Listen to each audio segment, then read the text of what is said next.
परम सत्कारयोग गुरु प्यारी सात संगत जी राधा स्वामी जी। सात संगत जी, दिल्ली भंडारे पर एक भाई मुझे मिला जो अपनी मम्मी के साथ आया हुआ था जी। और उनसे मैंने बातचीत की तो उन्होंने अपना एक ऐसा एक्सपीरियंस साझा किया जिसको सुनकर मेरे अंदर का विश्वास कई गुना बढ़ गया जी। सात संगत जी, इस संसार में हर इंसान किसी न किसी इष्ट पर विश्वास करता है जी। और मुसीबत आने पर ना चाहते हुए भी इंसान के मन में अपने इष्ट का ख्याल आने लगता है जी। क्योंकि इंसान को उस समय एक ऐसे सहारे की ज़रूरत होती है जो उसकी डूबती नैया को पार लगा दे जी।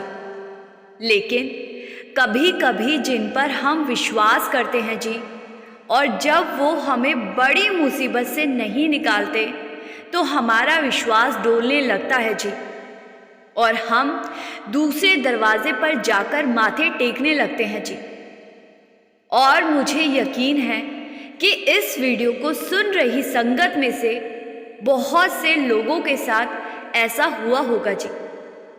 लेकिन आज आप उस भाई और उसकी मम्मी की बाबा जी पर विश्वास की एक ऐसी बात सुनने जा रहे हैं जी जिसके बाद आपका विश्वास कभी भी नहीं डोलेगा जी।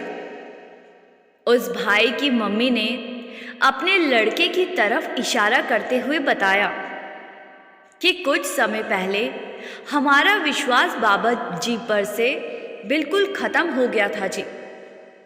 जब मैंने उनसे सारी बात पूछी तो उन्होंने बताया कि हम अपने लड़के को अमेरिका भेजना चाहते थे जी।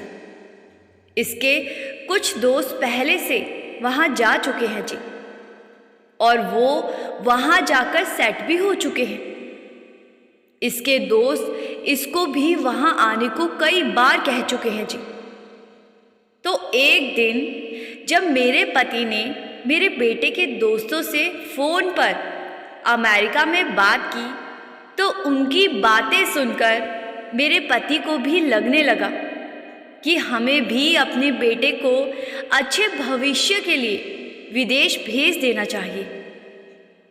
मेरे लड़के ने जब 12वीं की पढ़ाई पूरी कर ली तो हम एक एजेंट से मिले जी। एजेंट ने हमें कहा कि लगभग 25 लाख का खर्च आएगा और हम आपके बेटे को विदेश में भेज देंगे। 25 लाख कोई छोटी रकम नहीं थी जी, लेकिन फिर भी हमने अपने बच्चे के भविष्य के लिए पैसों का इंतज़ाम किया। और सबसे पहले एजेंट ने हमसे सिर्फ वीज़ा की फ़ीस ली और उसने सारे कागज़ पूरे करने के बाद हमारे बेटे का वीज़ा अप्लाई कर दिया। कुछ ही दिन में उनका जवाब आ गया और उन्होंने वीज़ा कैंसिल कर दिया। हम थोड़ा सा घबरा गए जी, क्योंकि अब हम भी अपने बेटे के विदेश में जाकर सेट होने के सपने देखने लगे थे जी। और जब वीज़ा कैंसिल होने की रिपोर्ट आई तो हमें लगा कि हमारे सपने तो एक पल में ही टूट गए। फिर एजेंट ने हमें कहा कि आप चिंता ना करो, अमेरिका का वीज़ा इतनी आसानी से नहीं मिलता। कई बार तो 3 से 4 बार अप्लाई करना पड़ जाता है। एजेंट ने कैंसिल होने के पीछे का कारण समझकर जो भी ज़रूरी दस्तावेज़ और चाहिए थे वो सब हमसे लिए और फिर से वीज़ा अप्लाई कर दिया जी। एजेंट ने इस बार हमें कहा कि इस बार वीज़ा हर हाल में लग जाएगा, क्योंकि अब उन्होंने जो जो कागज़ मांगे हैं वो सब हमने फाइल में लगा दिए थे जी। लेकिन 10 दिन के बाद फिर से उन्होंने वीज़ा कैंसिल कर दिया जी। एजेंट भी अब परेशान हो गया और इसी एजेंट ने तीसरी बार फिर से वीज़ा अप्लाई किया। लेकिन तीसरी बार भी वीज़ा कैंसिल हो गया जी। और 3 बार के बाद एजेंट ने हमें हमारी फाइल वापस दे दी और कहा कि आप चंडीगढ़ में जाकर इस एजेंट से मिलो, वो आपकी मदद कर देगा। उसने हमें चंडीगढ़ के किसी एजेंट का पता बताया और हम क्योंकि अपने बेटे के दोस्तों को वहाँ अच्छा खासा पैसा कमाने की बहुत सी बातें सुन चुके थे, तो हम किसी भी हाल में अपने बेटे को वहाँ भेजना चाहते थे। और हमें ज़्यादा चिंता इसीलिए भी नहीं थी क्योंकि इसके बचपन के दोस्त पहले से ही वहाँ सेट हो चुके थे और उन्होंने इसके पापा को वादा किया था कि वो इसको भी अपने साथ सेट करवा देंगे। इसीलिए हम चंडीगढ़ भी पहुँच गए और उस नए एजेंट से सारी बात करने के बाद उसने नए सिरे से फाइल बनाई और वीज़ा अप्लाई किया। लेकिन इस बार फिर वीज़ा कैंसिल हो गया। अब हम बहुत दुखी हो गए थे। हम इधर उधर से ब्याज पर 25 लाख रुपए उठाकर बैठे थे और हर महीने ब्याज पे ब्याज देना पड़ रहा था। हमें समझ ही नहीं आ रहा था कि आखिर हम करें तो क्या करें। हम शुरू से बाबा जी से जुड़े हुए थे। मैं हर रोज़ बाबा जी से अरदास करती थी कि हमारा काम बनवा दो, लेकिन जब बार बार अप्लाई करने पर भी वीज़ा नहीं मिला तो मेरा विश्वास बाबा जी पर से डोलने लगा और मैं पीर फकीर के यहाँ माथे टेकने लगी। फिर एक दिन मेरे बेटे के बचपन के दोस्तों में से एक दोस्त की मम्मी मुझे मिली, तो जब मैंने उनको सारी बात बताई तो वो कहने लगी कि आप तो वैसे ही संतों महात्माओं के चक्कर में पड़े हुए हो। इस तरह के काम तो ज्योतिषी करवाते हैं। वो कुछ पैसे लेते हैं और आसान सा टोटका बताते हैं और काम बन जाता है। उसने बताया कि जब हमने अपने बेटे को विदेश भेजा था तो हम भी एक पहुंचे हुए ज्योतिष से मिले थे।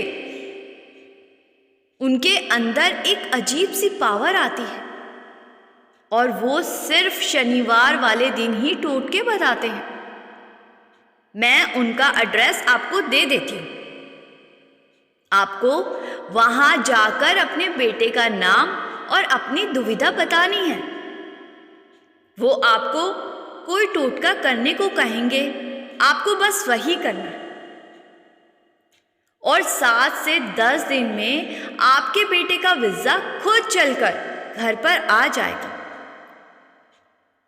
लड़के की माँ ने आगे मुझे बताया कि अब क्योंकि हमें तो हर हाल में अपने लड़के को बाहर भेजना था और हमारा विश्वास पहले से ही बाबा जी पर से डोल गया था, तो मैं अपने पति को लेकर शनिवार वाले दिन उस गांव में गई जहां वो ज्योतिषी लोगों के काम बनवाता था। हम किसी से पूछते हुए उस गांव और फिर उस ज्योतिषी तक पहुंचे। वहां पहले से बहुत से लोग बैठे हुए थे जी, और वो ज्योतिषी लोगों की दुविधा को सुनता और फिर अपनी आंख बंद करके कुछ सोचता और उन्हें कोई टोटका बता देता। कुछ देर के बाद हमारी बारी आई तो मैंने ज्योतिषी को सारी बात शुरू से आखिर तक बता दीजिए कि कैसे बार बार हमारे बेटे का वीज़ा कैंसिल हो रहा है। ज्योति ने कुछ देर आंखें बंद की और उसके बाद उसने हमसे कहा कि क्या आपने किसी गुरु से नाम ले रखा है। हमने बताया कि हमने बाबा जी से नामदान ले रखा है। ज्योतिषी कहने लगा कि उन्हीं की वजह से आपके बेटे का वीज़ा नहीं लग पा रहा। अब ये बात सुनकर मैं अपने पति की तरफ देखने लगी।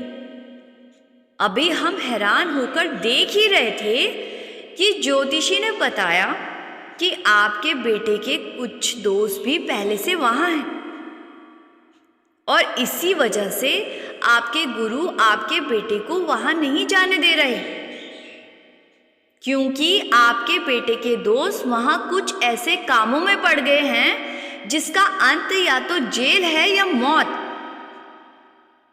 वो सब वहां बहुत गलत कामों में पड़ चुके और इसीलिए वो बार बार आपके बेटे को भी वहां बुला रहे हैं, जिससे कि उसको भी अपने साथ उन कामों में शामिल कर सके।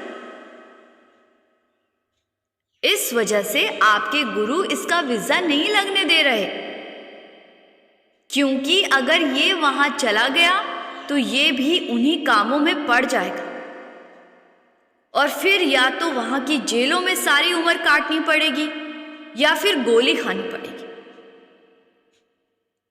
ज्योतिषी ने आगे एक और बात हमें बताई जी। उसने कहा कि आप हमेशा अपने गुरु से कहती हो कि ये हमारा नहीं आपका बच्चा है। आपके गुरु ने आपके बच्चे को अपना समझकर अपनी ड्यूटी निभा दी। बीबी ने आगे मुझे बताया कि ये सुनकर मेरी आंखों से आंसू बह निकले और मैं खुद को कोसने लगी कि मैं डोल कैसे गई।